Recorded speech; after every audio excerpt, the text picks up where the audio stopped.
Hey guys, it's Lord here, back in with another review, starting off the 2 weeks of Marvel Legends Onslaught Death Machine of Destruction here. I got a lot of Legends reviews, at least one a day for 2 weeks. At least. 2 for Tuesdays probably, but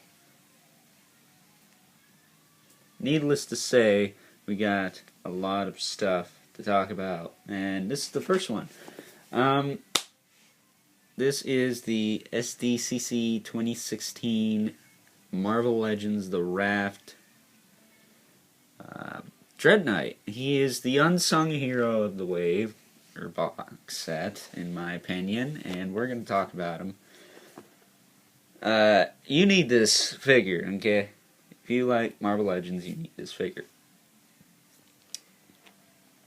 Now, looking at him, comes with 2 accessories. He comes with this big old lance, which is one of the new things about him.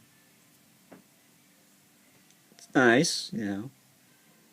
A little gap in there so his hand can rest in there, hold the lance decently. It's a little loosey-goosey, but nothing too bad. Then he's got the sword here, which is the same sword that came with Baron Zemo, which I was suspecting they would use for him anyway, so it's all good. It's done really nice too. It's all silver with this black hilt here, which is painted. And straightening him out, he does have a few other new things about him. He's on the Hobgoblin body, and I actually don't have that figure yet.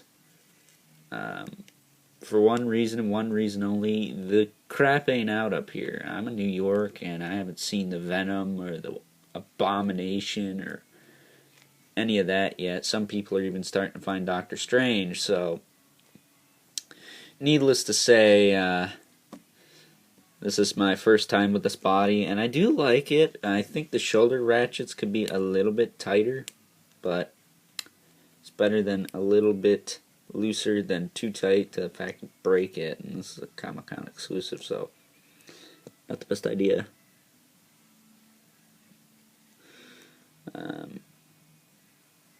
The head sculpt is fantastic. It is a new head. I never popped it off. I'm not going to either, although I can. Getting text messages during a review. Holy crap.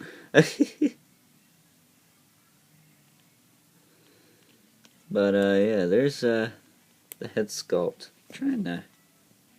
There you go. It's got the bolts, sort of, or the slits for his mouth. He's got the red eyes. You can't really see. Now you can a little bit, but it's kind of faded out by my light. There. His wings on his helmet are a little teeny bit bent, but it's not enough to bug the crap out of me. His cape is a new mold. You can easily remove it. You can have him without it. Why you would, I don't know. The belt is also removable. One point of it, anyway.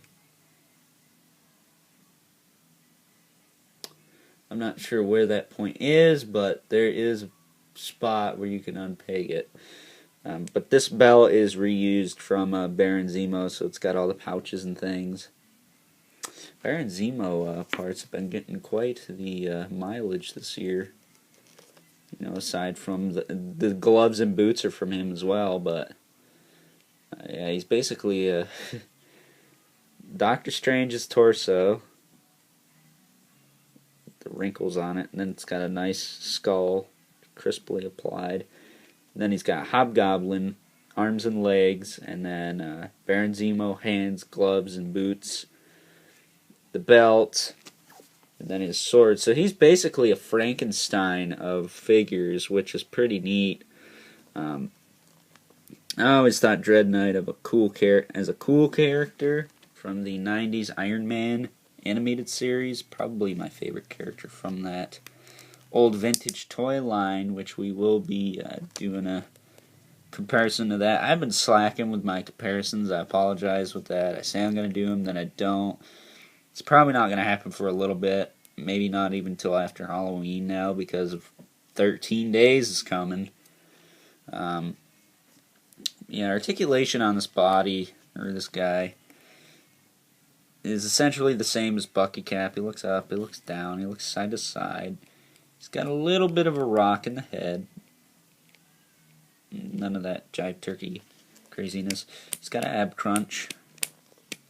Moves one click forward. He doesn't really need to move too far forward. He just needs to get into some good Molly Hatchet looking sword poses.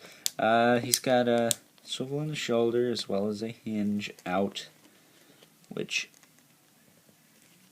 I don't want to push too much, but they move out like that far from the body. Not too far, but again, they don't need to move insanely far. He's not Spider-Man. He's got a bicep rotation, double jointed elbow, a swivel at the hand. The glove cuffs will rotate with the hand, which is nice. And then the hand itself swivels, and this hand hinges up and down, which is interesting because I don't remember seeing that on a male Marvel Legends before, other than the interchangeable cap hands, like the pointing hand. This hand, however, goes in and out. It's quite nice. He's got a swivel in the waist, and then his hips move out that much. This one, not so much. I don't know. It's hard to tell with the belt.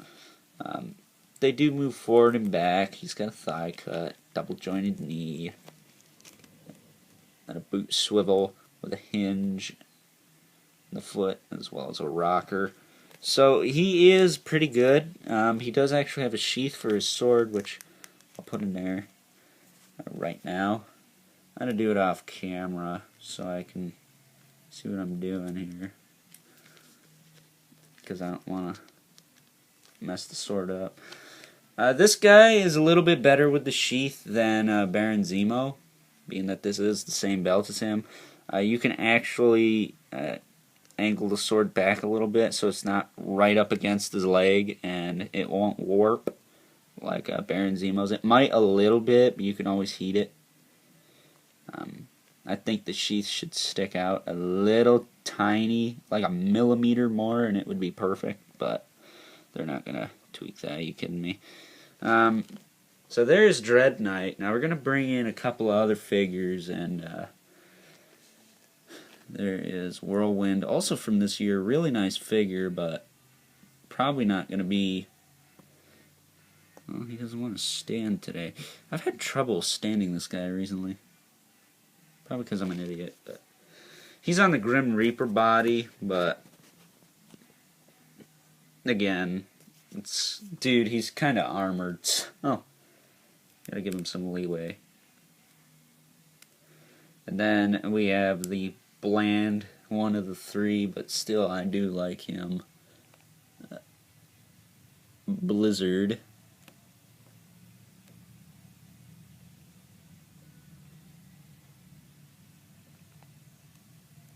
Angle his hips back. And he doesn't have loosey-goosey Bucky Cap syndrome, but I am not on the easiest backdrop to work with. So Blizzard and Whirlwind complement this guy very nicely. He's going with them on the shelf, or he's going on my desk. I do not know which yet, but yeah, these are actually really good figures. I reviewed this guy earlier this year, and then I think I reviewed this guy the tail end of last year. But essentially, that is Dreadknight. Really awesome figure. 10 out of 10, obviously. Nice sculpt work on the chainmail. you know, for being a new body. This body is going to be reused with the Green Goblin next year, and I hope, I don't know if he uses it though, a Demo Goblin in the Demo Goblin colors would be pretty nice on this body, but I don't think he uses chainmail. I think he's just bare underneath. So you guys can let me know in the comments. I'm not too sure about that. But we did get a Demo Goblin head with Hobgoblin, so that'd be kind of cheap, but whatever. So that's Dreadknight. So hope you guys enjoyed this review. Stay tuned. Next we're going to look at the X-Men wave. And until next time, I'll catch you guys later. And remember, it's but a mere flesh wound.